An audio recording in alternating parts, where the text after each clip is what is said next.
अथ श्री महावाराहि अष्टोत्तर शतनामावली। ओम ऐं ग्लौं वराहवदनायै नमः।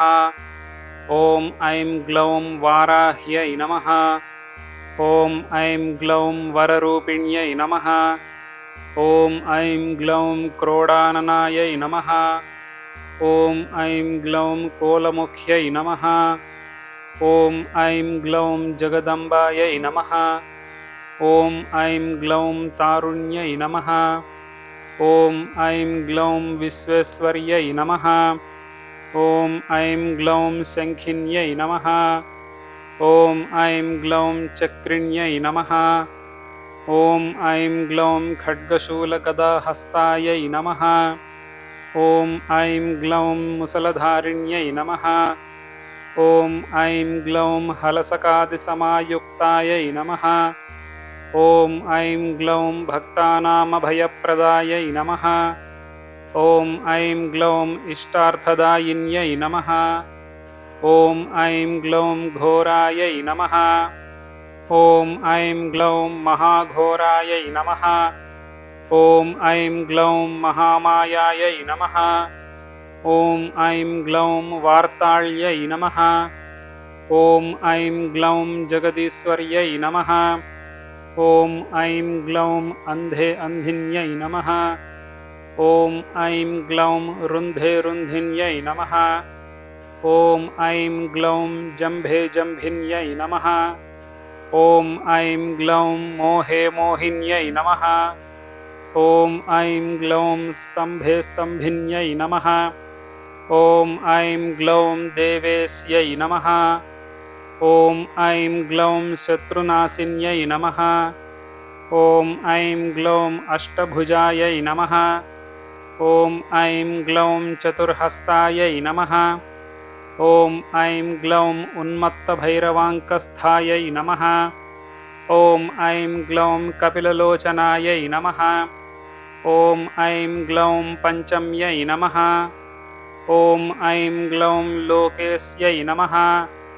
ओम ऐं ग्लौं नीलमणिप्रभायै नमः। ओम ऐं ग्लौं अञ्जनाद्रिप्रतीकासायै नमः।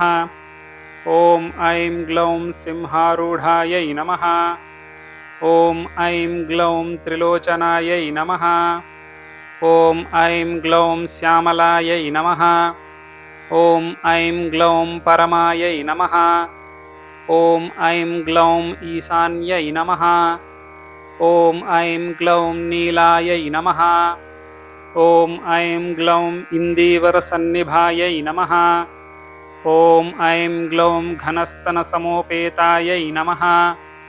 ओम ऐं ग्लौं कपिलायै नमः।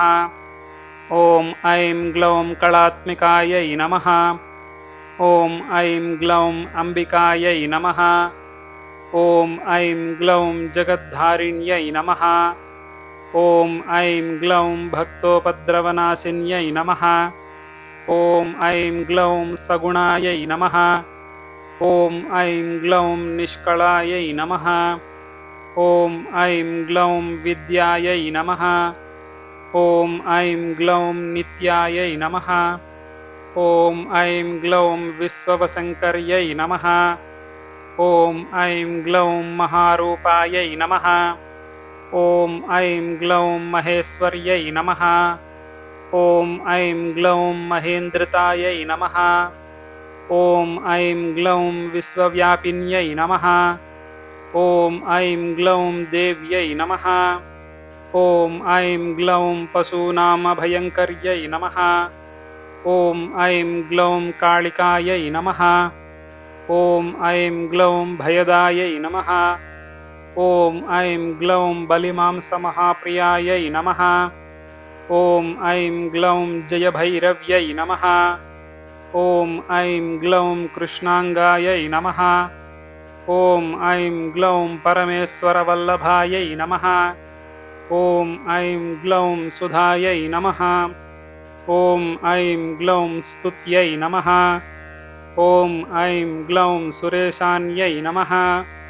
ओम ऐं ग्लौं ब्रह्मादिवरदायिन्यै नमः। ओम ऐं ग्लौं स्वरूपिण्यै नमः। ॐ ऐं ग्लौं सुराणामभयप्रदायै नमः। ॐ ऐं ग्लौं वराहदेहसम्भूतायै नमः। ॐ ऐं ग्लौं श्रोणीवारालसे नमः। ॐ ऐं ग्लौं क्रोधिन्यै नमः। ॐ ऐं ग्लौं नीलास्यायै नमः। ॐ ऐं ग्लौं शुभदायै नमः। ॐ ऐं ग्लौं अशुभवारिण्यै नमः। ॐ ऐं ग्लौं शत्रूणां वाक्स्तम्भनकारिण्यै नमः। ॐ ऐं ग्लौं शत्रूणां गतिस्तम्भनकारिण्यै नमः। ॐ ऐं ग्लौं शत्रूणां मतिस्तम्भनकारिण्यै नमः। ॐ ऐं ग्लौं शत्रूणाम् अक्षिस्तम्भनकारिण्यै नमः। ॐ ऐं ग्लौं शत्रूणां मुखस्तम्भिन्यै नमः। ॐ ऐं ग्लौं शत्रूणां जिह्वास्तम्भिन्यै नमः। ॐ ऐं ग्लौं शत्रूणां निग्रहकारिण्यै नमः। ॐ ऐं ग्लौं शिष्टानुग्रहकारिण्यै नमः। ॐ ऐं ग्लौं सर्वशत्रुक्षयङ्कर्यै नमः। ॐ ऐं ग्लौं सर्वशत्रुसाधनकारिण्यै नमः।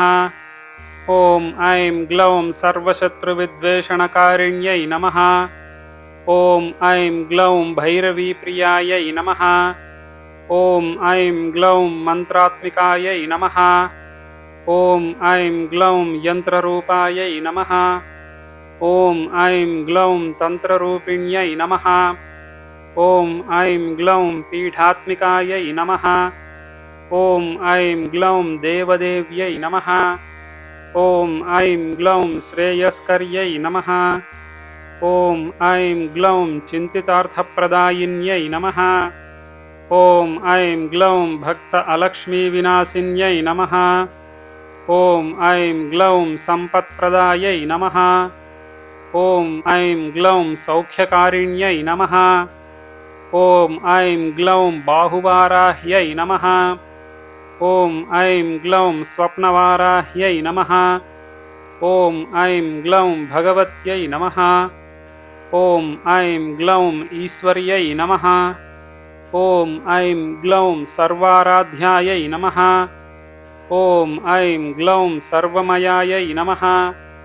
ॐ ऐं ग्लौं सर्वलोकात्मिकायै नमः। ॐ ऐं ग्लौं महिषासनायै नमः। ॐ ऐं ग्लौं बृहद्वाराह्यै नमः।